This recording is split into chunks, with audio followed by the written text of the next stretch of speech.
My name is Sophia, and for a long time, I was wealthy in everything but perspective.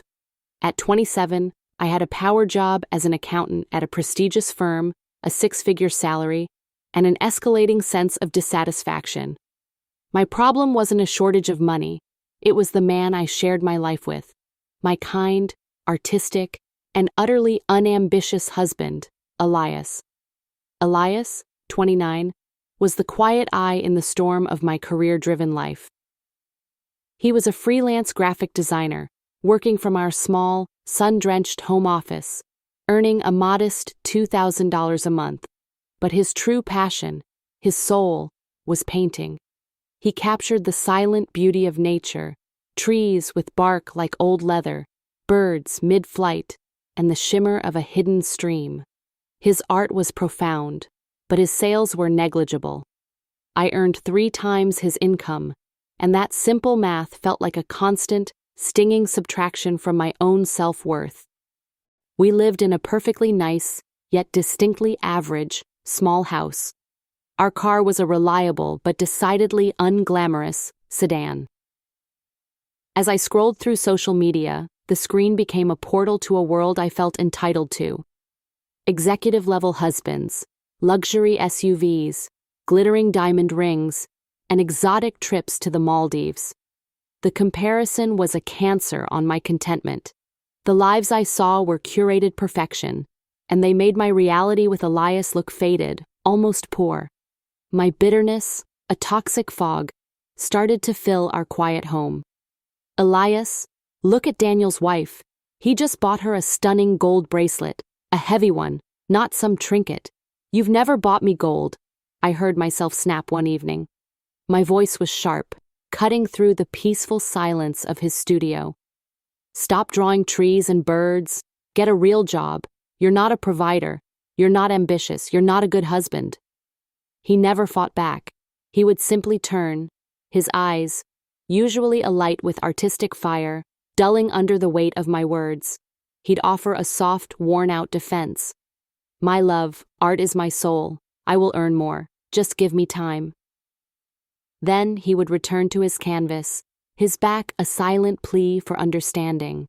The shadow that fell over his kind face hurt more than any shouting match, but I was too blinded by the glare of societal expectations to stop. I needed gold, not just on my wrist, but in my life, a tangible sign that my husband measured up. Then, life delivered a sudden brutal clarity. One Tuesday morning, I woke up with an incapacitating fever. My body felt heavy, weak, and dizzy.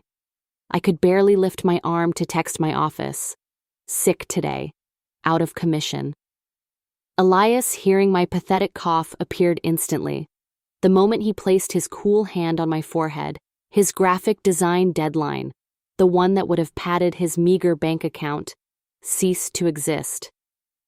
He didn't ask about the project. He didn't check his email. He simply dropped everything. For 3 relentless days, he became my anchor. He whipped up light, nourishing soup from scratch, nursed me with endless cups of warm tea, and kept a constant vigil. He read me silly, comforting stories, his voice a low, steady rumble, and replaced the cool, damp cloth on my forehead every 30 minutes. His laptop remained closed. His beautiful canvas stood untouched. He was not an executive. He was not a corporate warrior. He was simply profoundly present. He lost 2 days of crucial work and, with it, a small but vital project payment. When the fever finally broke and I was sitting up, sipping tea, I saw him at the kitchen table, his brow furrowed, staring worriedly at his empty bank account balance. The realization hit me like a physical force. "You lost work for me, Elias," I whispered, tears pricking my eyes. The project had been for me. The money had been for our life. He looked up, his smile tired but genuine. "You are worth more than any deadline, Sophia," he said simply. "You are my priority." That night, as the quiet warmth of our small house settled around us, I truly saw Elias for the first time in months. I looked at his hands, the worn, paint-smudged hands that create breathtaking beauty, the hands that had lovingly cooked for me, the hands that had held me gently through my illness. I looked at our small, peaceful home and felt a deep, abiding safety. The gold bracelet I had craved was just metal, a fleeting status symbol that would dull and scratch over time. But Elias, his unwavering patience, his innate kindness, his quiet strength, his selfless care, he was my gold. His character, his love, his dedication to my well-being, that was the real, everlasting treasure. He may not buy me a mansion, but he gives me a peaceful, safe home built on respect and devotion. He may not drive a fancy SUV, but he ensures I am always safe and cared for. I had spent so long comparing his life to the fantasy I saw online that I had missed the priceless value of the man sleeping beside me. I wrapped my arms around him and held him tight, finally, fully, connecting with the heart of my husband. "I love you, Elias," I confessed, the emotion thick and honest in my voice. He held me back, his embrace strong and familiar. "I love you too, Sophia." Money is important, yes, it smooths the edges of life. But I understood with a profound, soul-deep clarity that love is the true wealth. I will never again measure this good man by his bank account. He is a good husband. He is enough. He is my gold standard.